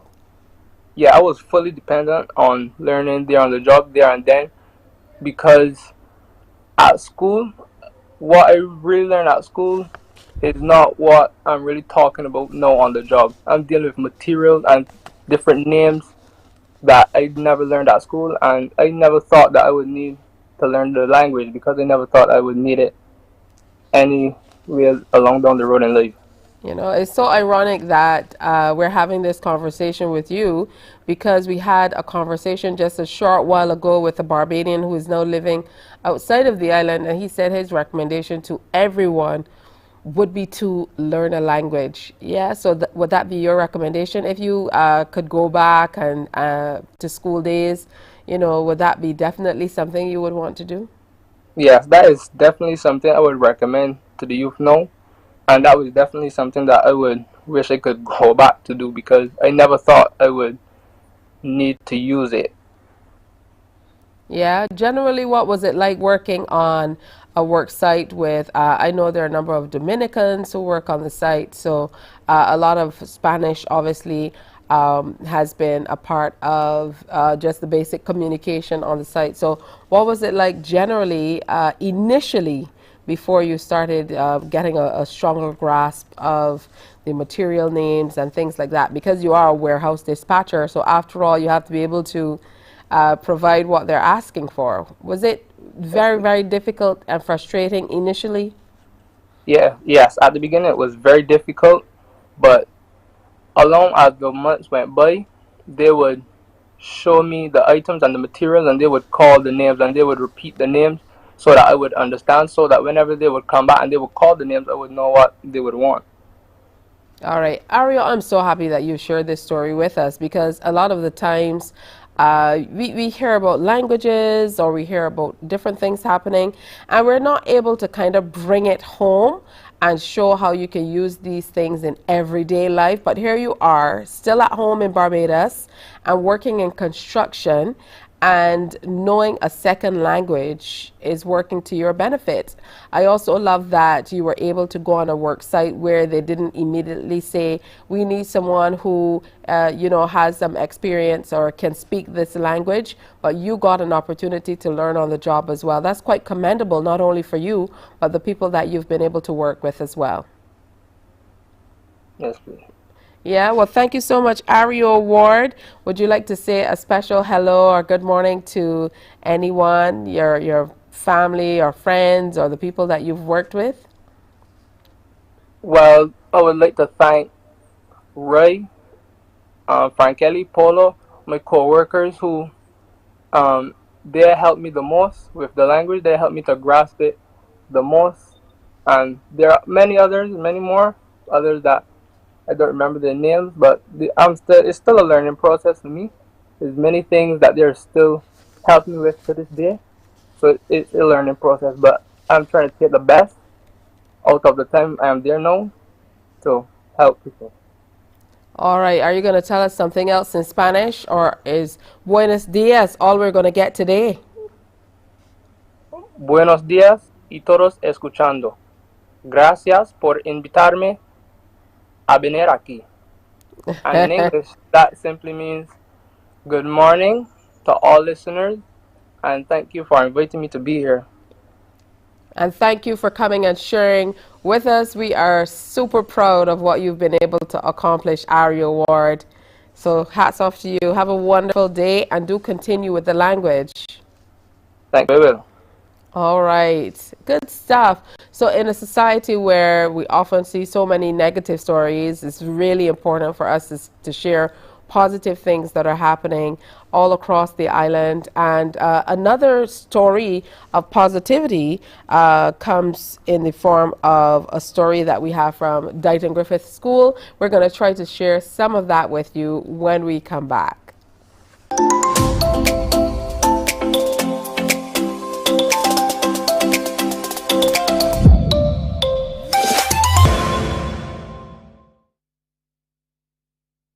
Some ask, what makes Barbados so special?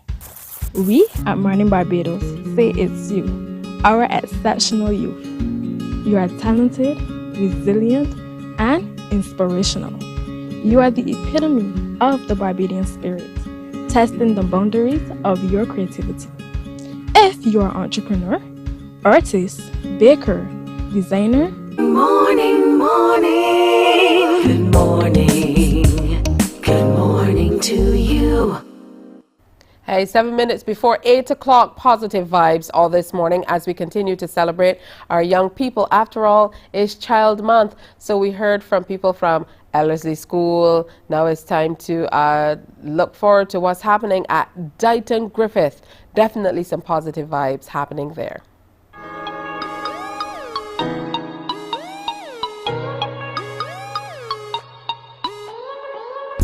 Good morning. My name is Jaden Small from Farm 104, and my positive message is don't stop investing in yourself. You never know when the ups and downs are going to come, so remember to always invest in yourself. Thank you. Follow. Hi, my name is Amari Webb. I'm in Farm 106, and my positive message for you today is don't follow bad crowds. Always stay to yourself and be in your corner, and don't let your first timer affect you, and in the next time can always do better. G, Panthers. Hi, my name is Zara Herwood. I am from Farm 14. I am part of the DGS Panthers, and my positive message to you today is to spread love, be kind, and don't give up. Yeah. Hi, I'm Najwa. Hi, I'm Nyla. And we're twins. We're both in first form. And our message to you today is determination guarantees success. Hi, my name is Xavier Castello. I am in class 6 and I'm also in cadets. My message for you today is about focus. Focus is needed throughout life, and you need focus to accomplish things in life. That's my message for you today. Hi, my name is Sarah Masai. I'm in 2-6. And I am very excited to try all my school's extracurricular activities. My message to you is to go out there and pave your own path by trying new things. And don't be afraid to, because once you do, you'll know exactly where you want to go in life. Hi, I'm a Kiwi. I do theater arts. And my message for you today would be commitment, discipline, and patience guarantee success. Now have a nice day. Hi, my name is Devonta Egley. My positive message for you is to focus on your schoolwork. Don't get yourself in trouble.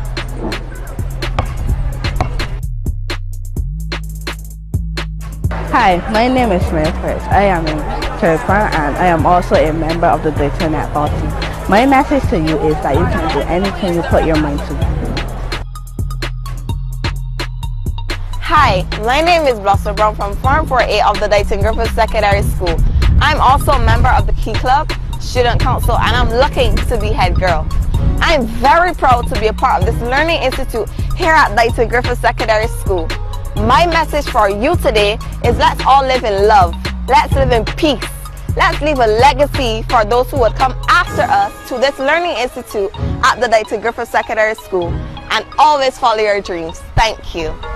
Hi, my name is Jaheen Carter. I am in 4th form. I'm also the president of the Dighton Griffith Key Club.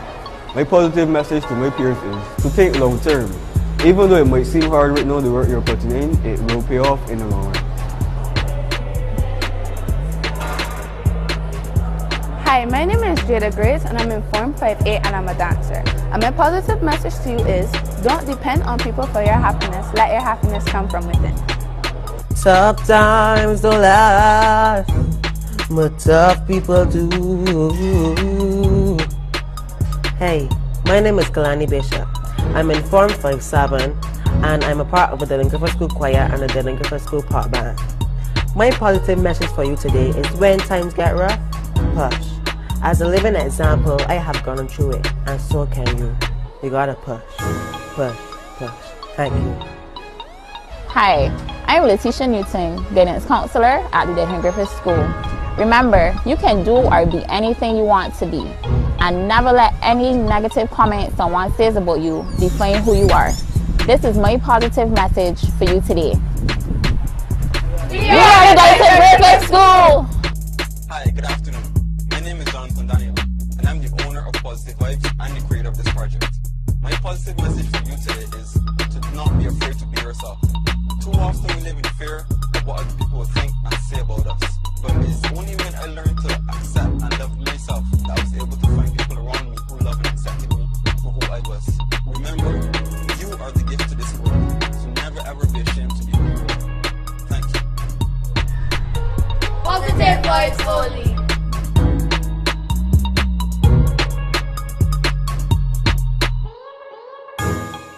Definitely some positive words, and we're going to tell you in the coming days, we're going to tell you more about that particular initiative, so make sure that you stay tuned for more about that. Hey, calling all young people between the ages of 16 and 29 to participate in the National Youth Survey. It commenced April 24th, and it seeks to learn about the aspirations and needs of Barbadian youth, so you definitely need to be a part of it. It continues through October 31st. So make sure that you check that out. Also on today, Q in the community. You know, it's always a good time to be had. We're at the George Street Auditorium. That is where we are. We are taking over Bridgetown for Q.